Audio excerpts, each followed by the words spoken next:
आशा करता हूँ कि सब लोग परमेश्वर की आशीषों में जीवन बिता रहे हैं, उसके अनुग्रह में हम अपने जीवन को बिता रहे हैं। We thank God for his great mercy. परमेश्वर के अनुग्रह के लिए हम परमेश्वर को धन्यवाद देते हैं। परमेश्वर अपने अनुग्रह के द्वारा हमें बचाना चाहता है। हमें प्रेज द लॉर्ड। आइए हम आज के संदेश में जाएंगे, परमेश्वर के वचन में जाएंगे, अपनी बाइबल को खोलेंगे, निकालेंगे भजन संहिता उसका 91वें अध्याय और पहला वचन। भजन संहिता 91वें अध्याय पहला वचन। I will read for you Psalm chapter 91 and verse 1। ध्यान से सुनिए। जो परम प्रधान के छाए हुए स्थान में बैठा रहे, जो परम प्रधान के छाए हुए स्थान में बैठा रहे, वह सर्वशक्तिमान की छाया में ठिकाना पाएगा। He who dwells in the secret place of the Most High shall remain stable and fixed under the shadow of the Almighty। Praise the Lord, Hallelujah। लिखा है जो परम प्रधान परमेश्वर के छाए हुए स्थान में बैठा रहे। इंग्लिश में लिखा है He who dwells in the secret place of the Most High। जो व्यक्ति परमेश्वर के उपस्थिति में निवास करता है, ओ जो व्यक्ति परमेश्वर की उपस्थिति में वास करता है, बाइबल लिखा है वो स्टेबल रहता है, वो फिक्स्ड रहता है, वो स्थिर रहता है। परमेश्वर के प्रिय लोगों, यदि हम अपने जीवन में स्टेबल रहना चाहते हैं, हम अपने जीवन में दृढ़ रहना चाहते हैं, हम अपने जीवन में फिक्स्ड रहना चाहते हैं, तो आपका और मेरा काम है कि बाइबल कहती है हमें परमेश्वर के उपस्थिति में निवास करने की आवश्यकता है। We have to dwell in the secret place of the Most High God। हमें परमेश्वर के उपस्थिति में निवास करने की आवश्यकता है। लिखा है जो परमेश्वर के उपस्थिति में निवास करता है, ड्वेल करता है, जो परमेश्वर की उपस्थिति में जीवन बिताता है, लिखा है वो कभी भी अस्थिर नहीं होता है, वो कभी भी कमजोर नहीं रहता है, वो हमेशा दृढ़ रहता है, वो हमेशा स्टेबल रहता है, वो हमेशा फिक्स्ड रहता है। Praise the Lord. यदि हम भजन संहिता उसका 84 अध्याय और चौथे वचन में पढ़ेंगे तो क्या लिखा है? Psalm 84 and verse 4 इस प्रकार से लिखा है, क्या ही धन्य है वे जो तेरे भवन में रहते हैं, क्या ही धन्य है वे जो तेरे भवन में रहते हैं, वे तेरी स्तुति निरंतर करते रहेंगे। इंग्लिश में लिखा है, Blessed are those who dwell in your house and your presence। Very nice written here in English। लिखा है Blessed are those who dwell, जो निवास करते हैं, वे धन्य हैं, in your house and your presence। Hallelujah. लिखा है जो परमेश्वर के घर में, जो परमेश्वर के उपस्थिति में वास करते हैं, जो परमेश्वर की उपस्थिति में ड्वेल करते हैं, जो परमेश्वर की उपस्थिति में अपने आप को रखते हैं, लिखा है they will be singing your praises all the day long। वे हमेशा आनंदित रहेंगे, वे हमेशा परमेश्वर की स्तुति, महिमा और प्रशंसा करते रहेंगे। परमेश्वर के लोगों, क्या आप अपने आत्मिक जीवन में स्टेबल रहना चाहते हैं? क्या आप आपके आत्मिक जीवन में दृढ़ रहना चाहते हैं? क्या आप आपके आत्मिक जीवन में स्थिर रहना चाहते हैं? क्या आप अपने जीवन में अत्यंत आनंदित जीवन बिताना चाहते हैं? आपके परिवार के साथ खुश रहना चाहते हैं? So dwell in the presence of the Lord। परमेश्वर की उपस्थिति में जीवन बिताना सीखे, परमेश्वर की उपस्थिति में जीवन जीना सीखे, परमेश्वर के उस पवित्रता में, उसके उस हुजूरी में, उसके उस प्रेजेंस में परमेश्वर के लोगों हम जीवन बिताना शुरू करें। अगर आप और मैं आज अपने जीवन में अस्थिर है, दृढ़ नहीं है, दुख में जीवन बिता रहे हैं, कोई ना कोई स्ट्रगल है, कोई ना कोई परेशानी है, आज परमेश्वर का वचन कहता है dwell in the presence of the Lord। परमेश्वर की उपस्थिति में जो लोग अपने जीवन को बिताते हैं, जो लोग परमेश्वर के करीब रहते हैं, जो लोग परमेश्वर के हुजूर में रहते हैं, लिखा है वो हमेशा स्थिर रहते हैं। They will be singing praises all the day along। ओ वे हमेशा आनंदित रहेंगे। आज अगर अपने अपने जीवन में, अपने परिवार में आप खुश, आनंदित और प्रसन्न अगर रहना चाहते हैं तो परमेश्वर के चरणों के पास जीवन बिताना शुरू करें। परमेश्वर के उपस्थिति में जीवन बिताना शुरू करें। परमेश्वर के प्रेजेंस में ड्वेल करना शुरू कर दीजिए, वास करना शुरू कर दीजिए। परमेश्वर के प्रिय लोगों, उत्पत्ति उसका 17 अध्याय पहले वचन में लिखा है, Genesis chapter 17 and verse 1, it written here like this, इस प्रकार लिखा है, परमेश्वर ने अब्राहम से कहा, God said to Abraham, what God said to Abraham, परमेश्वर ने अब्राहम से कहा, मैं सर्वशक्तिमान ईश्वर हूं, मैं सर्वशक्तिमान परमेश्वर हूं, मेरी उपस्थिति में चल और सिद्ध होता जा। परमेश्वर ने अब्राहम से क्या कहा? मेरी उपस्थिति में चल और सिद्ध होता जा। God said to Abraham, I am the Almighty God. I am the Almighty God. Walk and live habitually before me and be perfect. What said? What God said to Abraham, church? It written, walk and live habitually. Walk and live habitually before me and be perfect.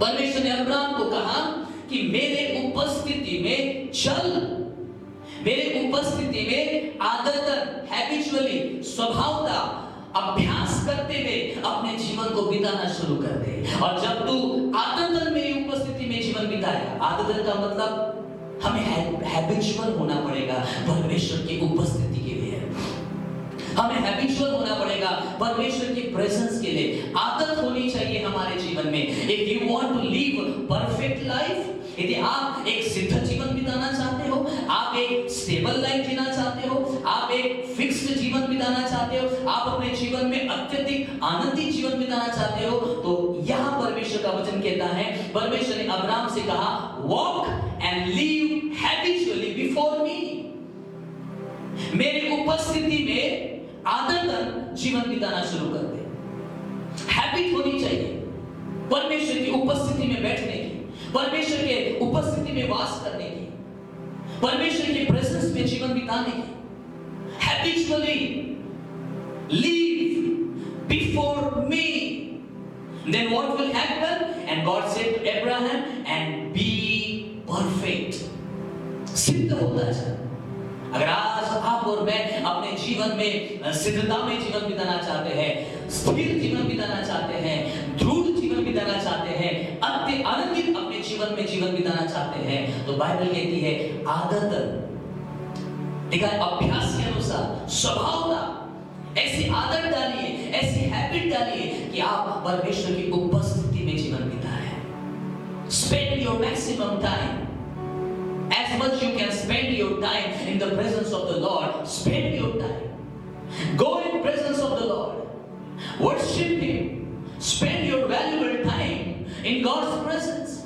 And Bible says, you be perfect.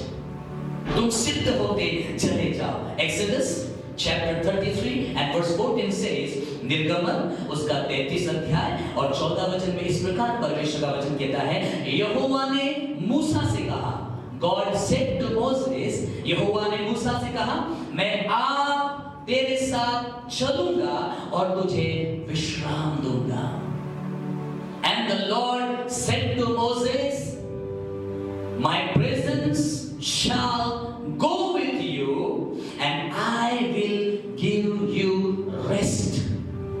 परमेश्वर ने कहा, मेरी उपस्थिति में जीवन बिता, मेरी उपस्थिति में परमेश्वर ने कहा तू जीवन बिताएगा तो मैं तुझे रेस्ट दूंगा, मैं तुझे विश्राम दूंगा। सो हम परमेश्वर की उपस्थिति में विश्राम पाते हैं, हम परमेश्वर की उपस्थिति में आनंद को प्राप्त करते हैं, हम परमेश्वर की उपस्थिति में दृढ़ हो जाते हैं, हम परमेश्वर की उपस्थिति में स्थिर हो जाते हैं। परमेश्वर के लोगों, कितनी अद्भुत और कितनी अच्छी बात है कि हमारा जीवन परमेश्वर के उपस्थिति में हम बिताते चले जाएं। क्या हम अपने जीवन को परमेश्वर की उपस्थिति में बिता रहे हैं?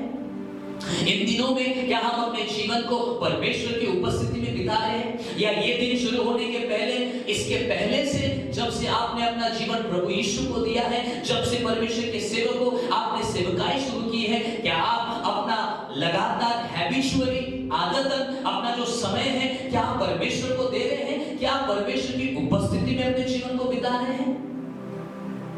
अगर नहीं, इसी कारण हमारे जीवन में अस्थिरता है, इसी कारण से हमारे जीवन में हम कमजोर पाए जा रहे हैं, इसी कारण अपने जीवन में दुखों से घिरे हैं, इसी कारण हमारे जीवन में परफेक्शन नहीं है, इसी कारण से परमेश्वर के प्रिय लोगों, हम परमेश्वर की उपस्थिति में जीवन नहीं बिता पा रहे, इसलिए रेस्टलेस जीवन बिता रहे। इसलिए तो परमेश्वर ने मूसा से कहा कि मेरी उपस्थिति में चल और तब मैं तुझे रेस्ट दूंगा, तब मैं तुझे विश्राम दूंगा। हालेलुया। परमेश्वर ने अब्राहम से क्या कहा था कि मेरी उपस्थिति में चल और सिद्ध होता जाए। लिखा है, God said to Abraham, walk and live habitually before me and be perfect. What is meaning of perfect?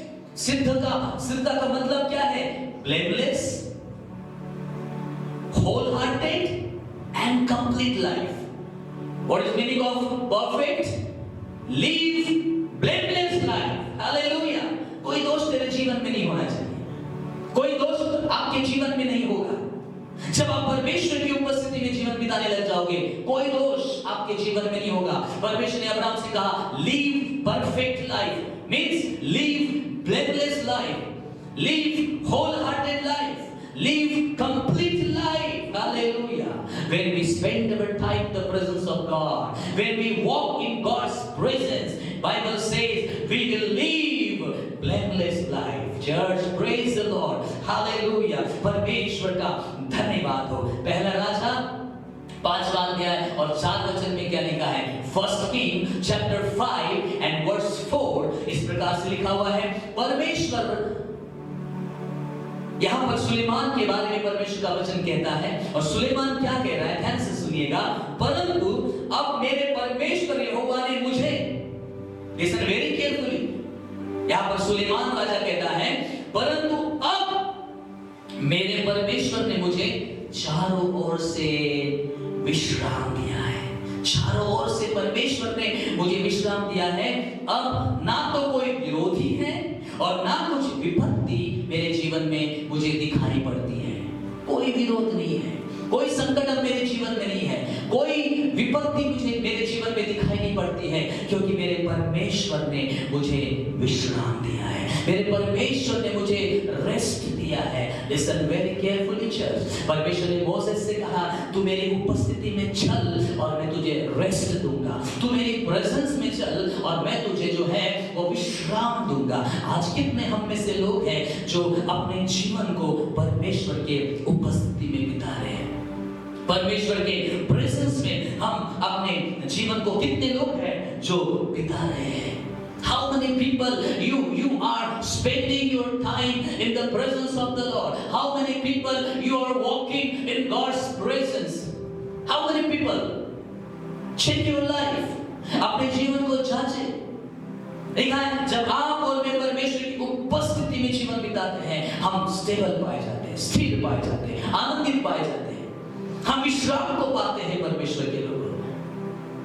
When we go in His presence, जब हम परमेश्वर की प्रेजेंस में जाते हैं। Matthew chapter 11 and verse 28 says, Matthew chapter 11 28, मत्ती 11 अध्याय और 28 वचन में हिंदी में इस प्रकार से लिखा है, मैं रीडिंग हिंदी, हे सब परिश्रम करने वालों और बोझ से दबे हुए लोगों, मेरे पास आओ, मैं तुम्हें रेस्ट दूंगा, विश्राम दूंगा।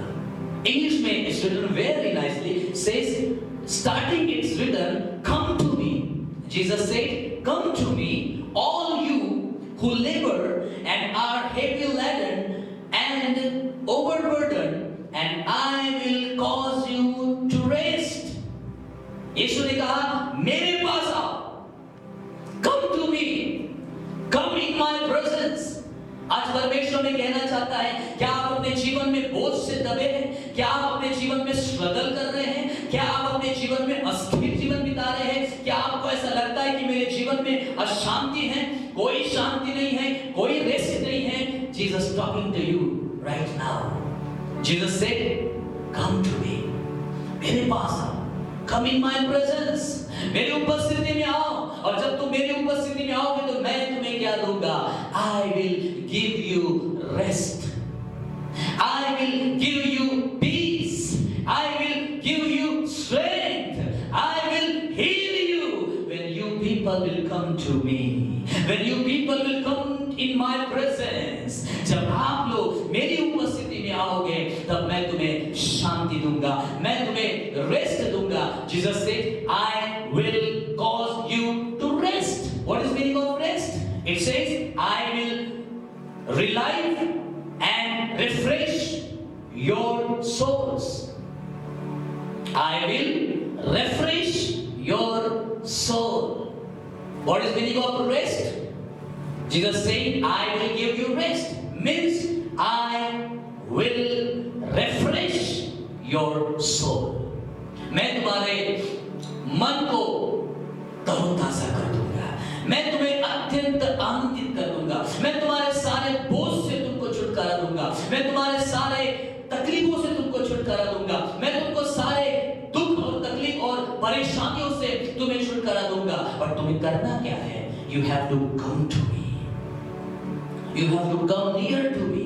तुम्हें मेरी उपस्थिति में आना है। You have to come in my presence। परमेश्वर के लोगों, हम में से जितने लोग आज अपने जीवन में अगर रेस्ट चाहते हैं, अगर आप अपने सोल को, अपने स्पिरिट को रिफ्रेश करना चाहते हो, अपने आत्मा को तरोताजा रखना चाहते हो, अपने हृदय को तरोताजा रखना चाहते हो, अपने जीवन को आशीषित रखना चाहते हो, अपने जीवन को अत्यंत आनंदित रखना चाहते हो, आप चाहते हो कि आपके विश्वास में, जीवन में आप दृढ़ रहे, आप विश्वास में मजबूत रहे, come to Jesus। यीशु ने कहा, come to me, मेरे पास आओ। Acts chapter 3 and verse 19 says, प्रेरितों की काम की पुस्तक उसका 3रा अध्याय और 19 वचन में आपके लिए पढ़ता हूं। यहाँ लिखा है, इसीलिए मन फिराओ और लौट आओ कि तुम्हारे पाप मिटाए जाए, जिससे प्रभु के सम्मुख से विश्रांति के दिन आए। ध्यान से सुनना, यहाँ पे परमेश्वर का वचन कहता है, इसलिए मन फिराओ, लौट आओ कि तुम्हारे पाप मिटाए जाए, जिससे प्रभु के सम्मुख से विश्रांति के दिन आए। किसके सम्मुख से? प्रभु के सम्मुख से।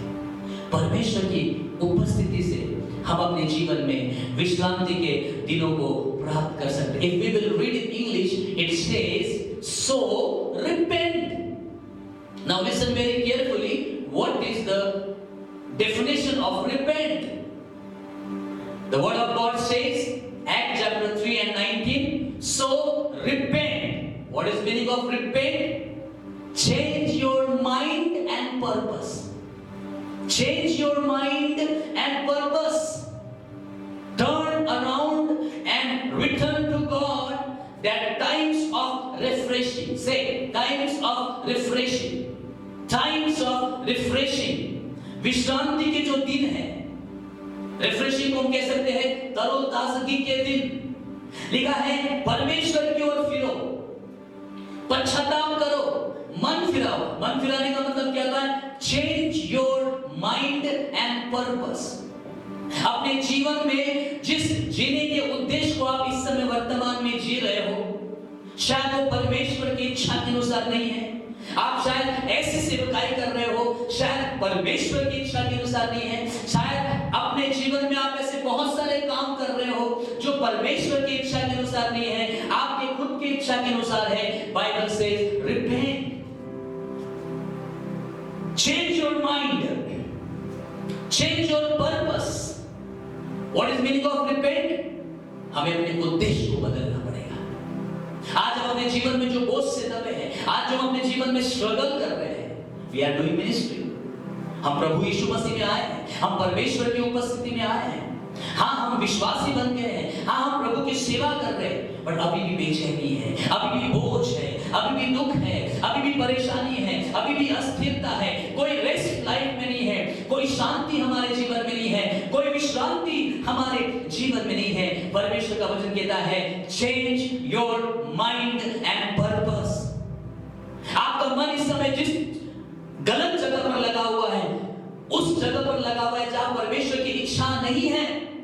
शायद आपने अपने खुद के मार्ग तैयार किए, अपने खुद के मार्गों पर आप खुद चल रहे हो, अपने मन से बनाए हुए मार्गों पर चल रहे हो, अपने खुद के पर्पस पे चल रहे हो। परमेश्वर का वचन कहता है रिपेंट, अपने उद्देश्य से बाहर आ जाओ, अपने उद्देश्य से फिरो। जिस समय आप अपने गलत रास्ते से फिर जाओगे, गलत उद्देश्य के लिए जो आप जीवन बिता रहे हो, जिस समय आप वहां से टर्न हो जाओगे परमेश्वर की ओर, तो लिखा है return to God that time of refreshing may come from the presence of the Lord. Hallelujah. विश्रांति के दिन कहां से आएंगे? परमेश्वर के उपस्थिति से। If you want to refresh yourself, refreshing will come from the presence of the Lord। परमेश्वर की उपस्थिति से रिफ्रेशिंग टाइम आता है। जब आप बोल रहे हैं परमेश्वर की उपस्थिति में जीवन बिताते हैं, जब आप परमेश्वर के प्रेजेंस में जीवन बिताते हो, जब आप परमेश्वर के बीच में, परमेश्वर के चरणों के पास, परमेश्वर की उपस्थिति में जीवन बिताने लग जाते हो, परमेश्वर का टाइम परमेश्वर को देने लग जाते हो, परमेश्वर की आवाज को सुनते हो, परमेश्वर की आराधना करते हो, परमेश्वर को धन्यवाद देते हो। When you spend your time in God's presence, then your refreshing time will come in your life, in your family। Hallelujah। लिखा है परमेश्वर की ओर फिरो, अपने उद्देश्य से, जिस गलत उद्देश्य पर हम जीवन बिता रहे हैं, गलत उद्देश्यों में हम जीवन बिता रहे हैं, टर्न बैक, रिपेंट। जब हम टर्न हो जाएंगे, इस समय आप वर्तमान में हो सकता है अपनी इच्छा को पूरा कर रहे हो, अपनी इच्छा में जीवन बिता रहे हो, अपने प्लानिंग में चल रहे हो, अपनी योजना में चल रहे हो, और जिसके कारण क्या हो रहा है? परिणाम क्या है? परिणाम आप दृढ़ नहीं हो, आप अस्थिर हो, रेस्टलेस जीवन बिता रहे हो। सेवकाई तो कर रहे हो, प्रभु में तो आ गए हो, परमेश्वर में तो आ गए हो, लेकिन आप अपने प्लान में सेवा कर रहे हो, अपने प्लान में जीवन बिता रहे हो, अपने खुद की योजना में जीवन बिता रहे हो, और इसके कारण से आपके जीवन में आप रेस्टलेस जीवन बिता रहे हो। No blessing in your life, no peace in your life, no happiness in your life, because you are walking on your ways, you are walking according to your plans and purpose, and because of that you are living a restless life, you are going through the pain. So God says repent, turn back to God, change your purpose, change your thinking, परमेश्वर की उपस्थिति में जाए, परमेश्वर के चरणों के में जीवन बिताए, परमेश्वर की उपस्थिति में जीवन बिताए, और तब क्या होगा? तब आप परमेश्वर की उपस्थिति से रिफ्रेशिंग टाइम को पाओगे, परमेश्वर की उपस्थिति से तरोताजगी के समय को अपने जीवन में पाओगे। यशायाह उसका 40 अध्याय 28 से 31 वचन में क्या लिखा है? Isaiah chapter 40 and verse 28 to 31 I will read for you. मैं आपकी हिंदी में पढ़ूंगा। परमेश्वर कहता है, क्या तुम नहीं जानते? क्या तुमने नहीं सुना? यहोवा जो सनातन परमेश्वर और पृथ्वी भर का सृजनहार है, वह न थकता न श्रमित होता, उसकी बुद्धि अगम है। 29 वचन में लिखा है, वह थके हुओं को बल देता है, जो अपने जीवन में थक चुके हैं। लिखा है परमेश्वर उन्हें बल देता है जो थक चुके हैं, और जो शक्तिहीन हो गए हैं परमेश्वर उन्हें बहुत सामर्थ्य देता है। और 30वें वचन लिखा है, जवान तरुण तो थकते हैं और श्रमित हो जाते हैं, और जवान ठोकर खाकर गिर जाते हैं। जवान जो है, जवानों के बारे में बाइबल में लिखा है, जवान तरुण थकते हैं, श्रमित हो जाते हैं और ठोकर खा के गिर जाते हैं। लेकिन 31 वचन ध्यान से सुनना, लिखा है परंतु जो परमेश्वर ईश्वर की उपस्थिति में जाकर परमेश्वर की बाट जोते हैं, जो परमेश्वर के प्रेजेंस में जाते हैं और जो परमेश्वर की बाट जोते हैं, लिखा है वे नया बल प्राप्त करते जाएंगे, वे उकाबों के समान उड़ेंगे, वे दौड़ेंगे और श्रमित नहीं होंगे, चलेंगे लेकिन थकित नहीं होंगे। लिखा जो निर्बल व्यक्ति है, जो थका हुआ व्यक्ति है, जो ऑलरेडी बहुत ज्यादा परेशान है, वो कैसे बल पाता है, वो कैसे अपने जीवन में रिफ्रेश होता है, वो कैसे अपने जीवन में तरोताजा होता है। लिखा है जब हम परमेश्वर की उपस्थिति में जाकर परमेश्वर की बाट जोते हैं, जब हम परमेश्वर की प्रेजेंस में जाते हैं, जब हम परमेश्वर की उपस्थिति में अपना जीवन बिताते हैं, जब हम परमेश्वर के हुजूरी में अपने जीवन को बिताते हैं। ओ बाइबल लिखा है परमेश्वर के सम्मुख से, परमेश्वर के उपस्थिति से रिफ्रेशिंग टाइम आता है, तरोताजागी का समय आता है परमेश्वर के लोगों। परमेश्वर की उपस्थिति के अलावा और कहीं से भी आप अपने आप को रिफ्रेश नहीं नहीं समझ पाओगे, आप रिफ्रेश नहीं हो पाओगे, आप तरोताजागी को महसूस नहीं कर पाओगे। आप परमेश्वर की उपस्थिति में ही बाइबल कहती है नए बल को प्राप्त करते हैं। आप दौड़ेंगे, आप परमेश्वर का वचन कहते हैं आप श्रमित नहीं होंगे, आप चलेंगे लेकिन थकेंगे नहीं। लेकिन कब होगा आपके मेरे जीवन में? जब हम परमेश्वर की बाट जोड़ने वाले बनेंगे, जब हम परमेश्वर की उपस्थिति में अपने जीवन को बिताने वाले बनेंगे। Psalm chapter 16 and verse 11 says, भजन संहिता 16 और उसकी 11 वचन में इस प्रकार से लिखा है, In your presence is fullness of joy. In your presence is fullness of joy. परमेश्वर आपकी उपस्थिति में आनंद की भरपूरी है। There is fullness of joy in God's presence, church. परमेश्वर के प्रिय लोगों, जब आप और मैं परमेश्वर की उपस्थिति में जीवन बिताते हैं, जब परमेश्वर की उपस्थिति में हम dwell करते हैं, अपने जीवन को बिताते हैं, परमेश्वर की उपस्थिति में रहना पसंद करते हैं, परमेश्वर के निवास स्थान में उसकी उपस्थिति में वास करते हैं, तो बाइबल कहती there is fullness of joy. परमेश्वर की उपस्थिति में आनंद की भरपूरी है। Hallelujah. Praise the Lord. Luke chapter 10 and verse 39, 41 and 42. Luke chapter 10 verse 39, 41, 42. लूका उसका 10 अध्याय और 39 वचन, 41 वचन और 42 वचन में इस प्रकार से लिखा है मैं आपके लिए पढ़ना चाहूंगा। यहाँ पर बहुत इंटरेस्टिंग स्टोरी है। ये कहानी आपको भी मालूम है। मार्था, मरियम और लाजर के घर में यीशु मसीह जाते हैं और जैसे प्रभु यीशु मसीह जाते हैं, मार्था बहुत सारा काम करते रहती है और मरियम के बारे में भी वहां पर लिखा हुआ है और मैं आपको पढ़ूंगा। लिखा है 39 वचन में ऐसे लिखा है, वर्स 39 लिखा है, मरियम प्रभु के चरणों में बैठकर उसका वचन सुनती थी। बहुत ही सुंदर बात मरियम के जीवन के बारे में बाइबल कहती है। परमेश्वर के लोगों, मरियम यीशु मसीह के प्रभु के चरणों में बैठकर उसका वचन सुनती थी। 41 वचन में ऐसा लिखा हुआ है, जब आप 40 वचन को पढ़ोगे तो यीशु मसीह के पास मार्था आती है और कहती है प्रभु मैं अकेली बहुत परेशान हो गई हूं, मैं अकेली बहुत घबरा गई हूं। अगर आप इंग्लिश ट्रांसलेशन में देखेंगे तो इस प्रकार से लिखा है, यीशु मसीह मार्था को कहते हैं you are trouble about many things, you are trouble about many things. And लिखा है but Martha overly occupied and too busy was distracted with much serving.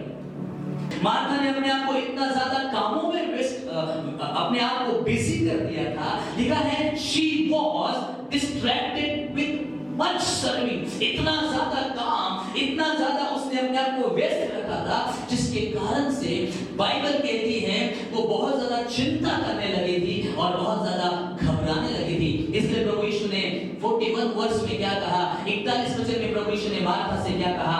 प्रभु ने मार्था से कहा, मार्था तू तू बहुत बातों के लिए चिंता करती और घबराती है। हम देखते मार्था के जीवन में बहुत ज्यादा डर था, बहुत ज्यादा चिंता थी, क्योंकि मार्था ने अपने आप को बहुत सारी बातों में व्यस्त करके रखा था। बहुत सारी बातों में वो जो है ओवरली ऑक्युपाइड हो गई थी, बहुत ज्यादा अपने आप को बोझ के नीचे उसने दबा कर रखा था। बाइबल कहती and she was distracted with much serving, वो इतना काम करने लगी थी, इतना ज्यादा वो उसने अपने आप को इतना ज्यादा बिजी करके रखा था, जिसके कारण से उसके अंदर वो चिंता करने लगी और घबराने लगी। लेकिन यीशु मसीह ने मरियम से एक बात बोली, और मरियम से क्या कहा? वर्स 42 वचन 42 में it says Jesus said Mary has chosen good portion. Mary has chosen good portion. एक तरफ मार्था इतना ज्यादा उसने अपने आप को ऑक्युपाइड करके रखा था, इतना ज्यादा बाकी के कामों में व्यस्त करके रखा था, इतना ज्यादा डिस्ट्रैक्टेड हो गई थी वो, जिसके कारण वो डर में जीवन बिता रही थी और चिंता में जीवन बिता रही थी, बोझ से दब रही थी। एक दूसरी तरफ मरियम ने लिखा है Jesus said Mary has chosen good portion, अर्थात मरियम ने उत्तम भाग को चुन लिया है। आज चुनाव आपका है।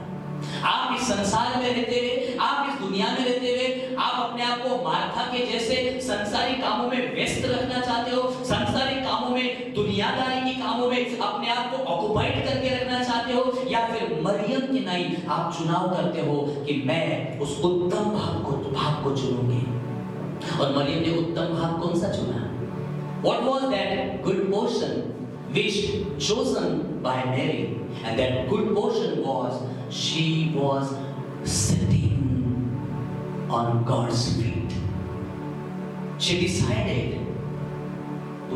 I will spend my time in my Jesus' feet, and I will hear him, I will listen to my Jesus. Maryam ने अपने जीवन में उत्तम भाग को चुन लिया। चुनाव परमेश्वर ने आपको दिया है। आज आप अपने जीवन में इसलिए थके हैं, आप आपके जीवन में इसलिए आप चिड़चिड़े हो रहे हो, आप अपने जीवन में इसलिए ज्यादा परेशान हो रहे हो, क्योंकि आपने मार्था के नहीं अपने आप को किसी दूसरे कामों में इतना ज्यादा व्यस्त करके रखा है। लेकिन बाइबल में लिखा है विश्रांति के दिन परमेश्वर की उपस्थिति से आते हैं। विश्राम के जो दिन हैं वो परमेश्वर की प्रेजेंस से हम प्राप्त करते हैं। ताकत के जो दिन हैं, ताकत का जो समय है वो हमें परमेश्वर की प्रेजेंस से मिलता है।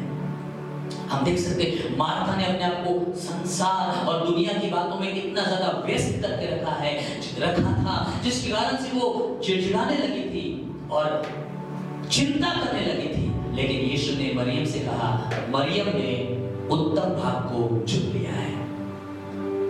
परमेश्वर के लोगों, आज आप अपने जीवन में क्या चुनते हो ये निर्णय आपका है। आप संसार की बातों में, दुनिया की बातों में, अपने प्लानिंग में, अपनी योजनाओं में व्यस्त जीवन बिताना चाहते हो, अपनी योजना में सेवा कर रहे हो, अपने उद्देश्य में सेवा कर रहे हो, या फिर परमेश्वर की उपस्थिति में जाकर मरियम की नाई उस उत्तम भाग को चुनते हो।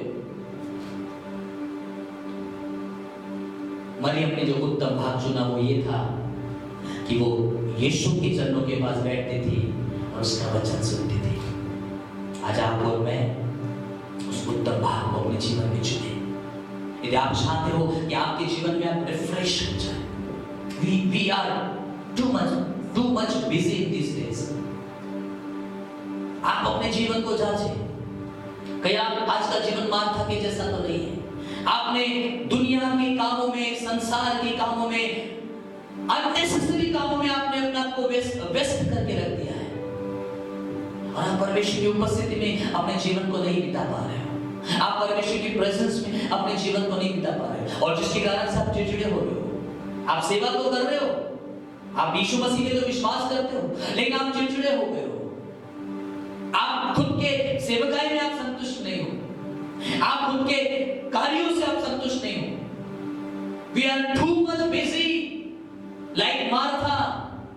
We have occupied ourselves in many things and we became too busy.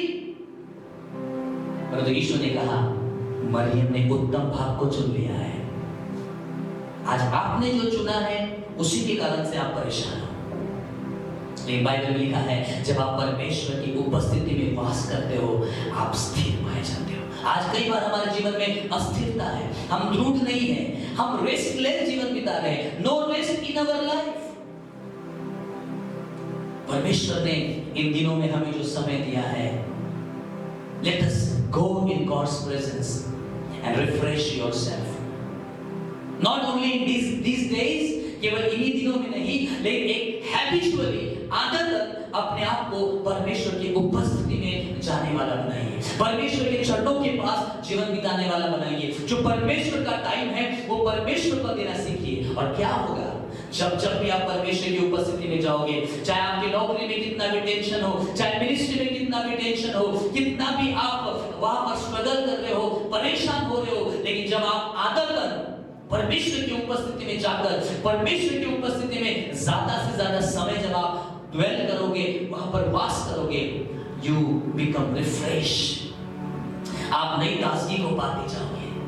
आज मार्था के नहीं, यदि आप भयभीत हो, चिंता में हो, क्योंकि आपने चुना है, आपने वो जीवन चुना है। आप मरियम की नहीं उत्तम भाग को चुन लीजिए। आप यीशु मसीह के चरणों के पास बैठने वाले बने, आप यीशु मसीह के आवाज को सुनने वाले बने, परमेश्वर की उपस्थिति में जाए, परमेश्वर के छाए के स्थान में जाए, परमेश्वर के प्रेजेंस में जाए, परमेश्वर की आराधना करें, परमेश्वर के वचन को सुने और अपने आप को रिफ्रेश करें, अपने आप को तरोताजा करें। परमेश्वर के प्रिय लोगों, परमेश्वर ने मूसा से कहा मैं तुझे विश्राम दूंगा। परमेश्वर के दास सुलेमान ने कहा मेरे परमेश्वर ने मुझे विश्राम दिया है। परमेश्वर ने अब्राहम से कहा मेरी उपस्थिति में चल और तू सिद्ध होता जा, परफेक्ट होता जा। परमेश्वर का वचन कहता है, हमें इसके पहले भी पढ़ा, क्या ही धन्य है वे जो तेरी उपस्थिति में रहते हैं, वे आनंदित रहेंगे। आज हमने खुद चुना है उस रास्ते को, इस कारण से हम दुख में और परेशानी में और स्ट्रगल में हम जीवन बिता रहे हैं। परमेश्वर ने 2-2.5 महीने से हमें जो टाइम दिया है, go in the presence of the Lord, refresh yourself, not only in these days but in coming days also. Habitually, आदतन निर्णय ले ले, डिसाइड कर ले कि मैं परमेश्वर की उपस्थिति में जाकर अपने आप को रिफ्रेश करूंगा, मैं परमेश्वर की उपस्थिति में जाकर अपने मन को रिफ्रेश करूंगा, मैं परमेश्वर की उपस्थिति में जाकर अपनी आत्मा को रिफ्रेश करूंगा और उत्तम भाग को चुनूंगा जो मरियम ने चुना है। मार्था ने उत्तम भाग नहीं चुना, उसने संसार में अपने आप को व्यस्त रखना चुना, लेकिन मरियम ने यीशु मसीह के चरणों के पास बैठना और उसके आवाज को सुनना चुना। इसलिए प्रभु यीशु ने कहा तूने उत्तम भाग को चुन लिया है। मरियम ने उत्तम भाग को चुन लिया है जो कभी भी उससे छीना नहीं जाएगा। परमेश्वर के प्रिय लोगों, आज अगर आपने जीवन में बहुत ज्यादा परेशान है, बहुत ज्यादा स्ट्रगल कर रहे हो, बहुत ज्यादा आप जो है घबरा रहे हो, बहुत ज्यादा इन दिनों में आप जो है चिंतित हो रहे हो, मैं आपको बताना चाहता हूँ परमेश्वर का वचन कहता है, हमने प्रेरितों के काम की पुस्तक 3 अध्याय 19 वचन में पढ़ा, लिखा है परमेश्वर के सम्मुख से विश्रांति के दिन आते हैं। यदि हम अपने जीवन में रिफ्रेशिंग टाइम को देखना चाहते हैं, अपने परिवार में रिफ्रेशिंग टाइम को देखना चाहते हैं, गो इन गॉड्स प्रेजेंस। आप अपने परिवार में उस रिफ्रेशिंग टाइम को देखना चाहते हैं, हम परमेश्वर के उपस्थिति में जाएं, उसके साथ समय बिताएं, उसका टाइम उसको दें, उसकी आराधना करें, उससे बातें करें, उसकी आवाज को सुने। और बाइबल कहती है आप परमेश्वर की प्रेजेंस से, परमेश्वर के सम्मुख से विश्रांति के दिनों में जीवन बिताओगे। Praise the Lord, praise the Lord, hallelujah. So what we have to do? Live habitually. Live habitually. When we go in God's presence, जब हम परमेश्वर की उपस्थिति में जाते हैं और उस आदत तक जाते हैं, हैबिचुअली अपने स्वभाव के साथ कि नहीं, मुझे परमेश्वर का टाइम परमेश्वर को देना है। क्या होगा जब जब भी आप परमेश्वर की उपस्थिति में जाओगे, आप अपने आप को रिफ्रेश पाओगे। जब जब भी आप परमेश्वर की उपस्थिति में जाओगे, आप अपने आप को हमेशा स्थिर पाओगे। जब जब भी आप परमेश्वर की उपस्थिति में जाओगे, आप अपने आप को दृढ़ पाओगे। जब जब भी आप परमेश्वर की उपस्थिति में जाओगे, God will give you rest. इसलिए आइए मरियम की नहीं, आज हम चुनाव करें कि मैं उस उत्तम भाग को चुनूंगा। और उत्तम भाग क्या था? परमेश्वर के चरणों के पास बैठना और उसकी आवाज को सुनना, उसके वचन को सुनना। यदि आज अपने परेशानी में आप हैं, बहुत ज्यादा स्ट्रगल में आप हैं, बहुत ज्यादा दुखों में आप हैं, लिसन। क्यों है? क्योंकि आपकी अपनी योजना आपने बनाकर रखी है, आपने अपनी प्लानिंग बनाकर रखी है। रिपेंट का मतलब क्या होता है? Change your mind and purpose. आपको उस उद्देश्य पर, अब उस उद्देश्य से आपको टर्न होना पड़ेगा। आप गलत रास्ते पर चल रहे हो, आप गलत उद्देश्य के पीछे चल रहे हो, आप गलत जो है प्लानिंग में चल रहे हो, जिसके कारण से आप चिड़चिड़े हो, परेशान हो, दुख में हो, घबरा रहे हो, चिंता में हो। Come back to the Lord. आपके दिन की शुरुआत परमेश्वर की उपस्थिति में बैठने से हो। परमेश्वर की प्रेजेंस में ड्वेल करें, निवास करें, वास करें। लगातार उसकी उपस्थिति में उसकी आराधना करते हुए, उसकी महिमा करते हुए, उसको धन्यवाद देते हुए, और उसकी प्रशंसा करते हुए, उसकी आवाज को सुनते हुए, और उसके वचन को पढ़ते हुए, उसके वचन को समझते हुए, spend your time in God's presence. उसकी उपस्थिति में जिए और आप भी मरियम के नाई उत्तम भाग को चुनोगे। और जब आप परमेश्वर की उपस्थिति में जाओगे तो refreshing time will come in your life.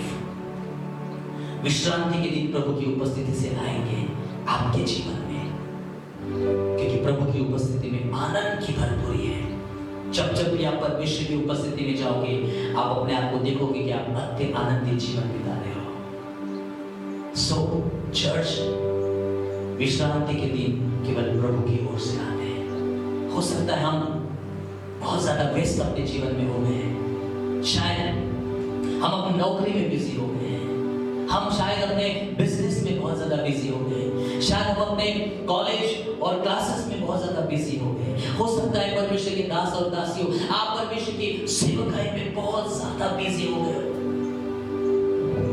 Listen, go in the presence of the Lord, go to the presence of God। परमेश्वर की उपस्थिति में जाए और रिफ्रेश हो जाए, रिफ्रेश हो जाए, ताज़े हो जाए। परमेश्वर ने हमें ये टाइम दिया है, 2-2.5 महीने से परमेश्वर ने आपको टाइम दिया है। परमेश्वर जानता है हमें रेस्ट की आवश्यकता है, परमेश्वर जानता है हमें शांति की आवश्यकता है, परमेश्वर जानता है हमें रिफ्रेश करना वो जानता है। परमेश्वर के प्रिय लोगों, परमेश्वर ने आपको और मुझे रिफ्रेशिंग टाइम दिया है। आइए हम अपने आप को आदत बनाएं। आज के बाद हम प्रतिदिन इस हैबिट के साथ परमेश्वर की उपस्थिति में जाएं और उससे तरोताजगी को प्राप्त करें। Praise the Lord, hallelujah. आइए इन वचनों के द्वारा परमेश्वर आपको बहुत आशीष दे। हम इस समय प्रार्थना करेंगे। थैंक यू फादर लॉर्ड, धन्यवाद परमेश्वर। प्रभु मैं आपसे प्रार्थना करता हूँ। प्रभु आपका वचन कहता है मन फिराओ, रिपेंट करो, अपने माइंड को चेंज करो, अपने उद्देश्यों को बदलो, और तब क्या होगा? मेरे सम्मुख से विश्रांति के दिन तुम्हारे जीवन में आएंगे। परमेश्वर पिता मैं इस समय प्रार्थना करता हूँ हर एक व्यक्ति, मेरे हर एक भाई के लिए, मेरी हर एक बहन के लिए, परमेश्वर जो अपने जीवन में बिल्कुल स्ट्रगल कर रहे हैं, परेशान है परमेश्वर पिता, बहुत ज्यादा परमेश्वर मार्था के नहीं चिंता में जीवन बिता रहे हैं। प्रभु खुदावन मैं प्रार्थना करता हूँ हम में से हर एक पर दया कर। इस समय जितने भी लोग परमेश्वर आज मुझे सुन रहे हैं, मैं उनके लिए प्रार्थना करता हूँ उन पर दया कर, मुझ पर दया कर कि परमेश्वर हम आपकी उपस्थिति में अपने जीवन को बिताना चाहते हैं, आपके चरणों के पास जीवन बिताना चाहते हैं, ताकि हमारे जीवन में आपकी ओर से विश्रांति के दिन आए। परमेश्वर मैं इसमें दुआ करता हूँ इस समय जितने भी लोग मुझे सुन रहे हैं हर एक को आशीष दे, हर एक को यीशु के नाम में शांति दे। जो लोग इस समय रिपेंट कर रहे हैं परमेश्वर, जिन्होंने आज डिसाइड किया है कि मैं अपना जो टाइम है वो अपने परमेश्वर की उपस्थिति में बिताऊंगा, मैं परमेश्वर की उपस्थिति में वास करता जाऊंगा। परमेश्वर मेरी प्रार्थना है, प्रभु मरियम की नाई आज उन्होंने चुना है कि वे उस उत्तम भाग को चुनेंगे। उस गुड पोर्शन वो है कि वो यीशु के चरणों के पास बैठेंगे और परमेश्वर का वचन सुनेंगे। जब ऐसा हम करेंगे परमेश्वर, रिफ्रेशिंग टाइम आएगा, आशीषों का समय आएगा, और आनंद का समय आएगा, शांति का समय आएगा, तरोताजगी का समय आएगा। परमेश्वर मेरी प्रार्थना है अपने हर एक दास और दासियों को रिफ्रेश करे, हर एक विश्वासियों को रिफ्रेश करे अपनी उपस्थिति के द्वारा, क्योंकि विश्रांति के दिन आपकी ओर से आते हैं। संसार में बहुत बोझ है, संसार में बहुत क्लेश, तकलीफ, परेशानियां हैं। प्रभु हम में से हर एक की सहायता करें कि हम अपना समय आपके उपस्थिति में बिताएं, आपके चरणों के पास बिताएं, आपके वचनों में टाइम बिताएं। हम आपके चरणों के पास बैठे और आपकी आवाज को सुने। Speak to us Lord, speak to your people Lord, speak to your servants Lord. एक बार फिर से धन्यवाद, आज के इस आराधना को आपने आशीषित किया और अपने वचनों के द्वारा हम में से हर एक से बात किया। खुदा इसी समय मैं विश्वास करता हूँ कि पवित्र आत्मा के द्वारा आपकी शांति आपके बच्चों के जीवनों में आ चुकी है, आपका आनंद आपने अपने बच्चों के जीवनों में दिया है। Bless them, Lord. Touch everybody, Lord. Make their life fullness of joy, full of joy. I proclaim, Lord, I pray for your people in Jesus' name. Bless your people. Thank you once again. पिता मैं धन्यवाद देता हूँ आज के वचन के लिए। परमेश्वर हमारे विश्रांति के दिन आपकी उपस्थिति से आते हैं, इसलिए प्रभु हमें आपकी उपस्थिति में जीवन बिताने वाला बना, आपकी उपस्थिति में वास करने वाला बना। धन्यवाद है साहब, सरादर, मान, सम्मान, गौरव, इज्जत आपको देते हुए इस प्रार्थना को यीशु मसीह के नाम से मांगते हैं। सुनिए और ग्रहण करें परमेश्वर। हम सब मिल रहे हैं। आमीन, आमीन। अब हमारे परमेश्वर पिता का प्रेम, प्रभु यीशु मसीह का महान अनुग्रह और पवित्र आत्मा की सहभागिता और संगति प्रभु यीशु के दूसरे आगमन तक, जब तक वो न आए, हम सबों के साथ हमेशा हमेशा तक होती रहे। और सब लोग मिलकर कहेंगे चर्च, आमीन, आमीन। Praise the Lord. So God bless you, church. Praise the Lord.